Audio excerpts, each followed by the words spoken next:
Hello guys, in this video I'm going to show you how to check your activity on the Instagram application.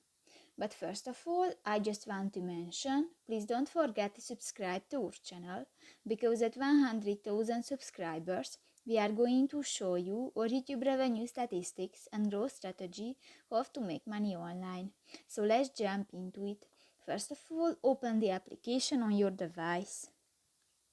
In the Profile section, you can find the three lines at the upper right corner of the screen, and you can find in the list the fourth option, the Your Activity.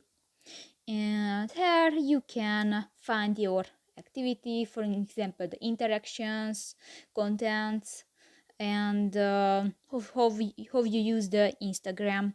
And just select one, and for example the time spent, and you can check which time you spent on the Instagram.